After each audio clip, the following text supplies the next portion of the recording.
அனைவருக்கும் வணக்கம். இன்று தாளக்கரையில் அமைந்துள்ள ஸ்ரீ லக்ஷ்மி நரசிம்மர் திருக்கோவில் பற்றி தெரிந்து கொள்வோம்.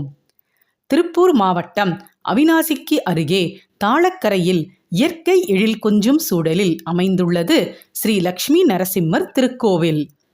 தாளம் என்றால் ஓடை என்று பொருள். முற்காலத்தில் வற்றாத நீர்நிலையின் கரையில் அமைந்திருந்ததால் இத்தலம் தாளக்கரை என பெயர் பெற்றதாம். இந்த பகுதியில் சுமார் 600 ஆண்டுகளுக்கு மேலான பழமையுடன் திகழும் கோயிலில் நின்ற கோலத்தில் அருள்பாலிக்கிறார் லக்ஷ்மி நரசிம்மர். இது அபூர்வ தரிசனமாகும். மேலும் ராகு கேது தோஷம் போக்கும் தலமாகவும் திகழ்கிறது இவ்வூர். இரண்யனை வதம் செய்த பின்னர் நரசிம்மர் மிகவும் உக்கிரமாக இருந்தாராம். தாயாரின் பெருங்கருணையே சுவாமியின் சீற்றத்தை தணித்தது என்பார்கள் பெரியோர்கள். அவ்வகையில் நரசிம்மரின் மடியில் மகாலட்சுமி தாயார் வீற்றிருப்பது வழக்கம்.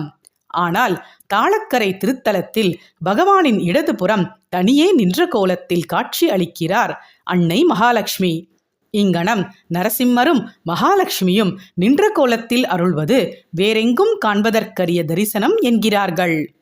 பகவான் இங்கு சங்கு சக்கரத்துடன் காட்சியளிக்கிறார். அவர் சந்திர விமானத்தின் கீழ் வீற்றிருப்பதால் அவருடைய தோற்றம் சாந்தம் நிறைந்ததாக திகழ்வதாக ஐதீகம். மகாலட்சுமியின் சகோதரரான சந்திர பகவானே இங்கு சந்திர விமானமாக இருப்பதாக ஐதீகம். கிழக்கிலும் வடக்கிலும் வாயில்களோடு திகழ்கிறது இந்த திருக்கோவில்.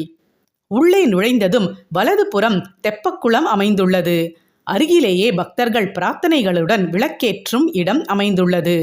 சுவாமியை நினைத்து மனதார வேடிக்கொண்டு இங்கே விளக்கேற்றினால் வேண்டுதல் பூர்த்தியாகும் என்பது நம்பிக்கை. மேலும் இந்த கோவிலில் தனித்தனி சன்னதிகளில் அருளும் ஆஞ்சநேயர், சர்ப்ப விநாயகரையும் தரிசிக்கலாம். நரசிம்மருக்கு நேர் எதிரே கூப்பிய கரங்களுடன் கருடாழ்வார் பக்தர்களுக்கு அருள் புரிகிறார். இங்கு விநாயகரின் சிரசில் ஆதிசேஷன் குடையாக அமைந்திருப்பது விசேஷம் அம்சமாகும். ராகு கேது கிரகங்களால் சர்ப்பதோஷங்களால் பாதிக்கப்படுபவர்களுக்கு நிவர்த்தி அளிக்கும் தெய்வமாக திகழ்கிறார் இங்குள்ள சர்ப்ப விநாயகர். இவரை வேண்டி வணங்கினால் சகலவிதமான நாகதோஷங்களும் விலகும் என்பது நம்பிக்கை. இந்த கோவிலுக்கு சென்று ஸ்ரீ நரசிம்ம சுவாமிக்கு அபிஷேகம் மற்றும் வஸ்திரம் சாத்தினால் கடன் தொல்லை நீங்கும், வீட்டில் செல்வ வளம் பெருகும். ஜெய் நரசிம்மா. நன்றி. வாழ்க வளமுடன்.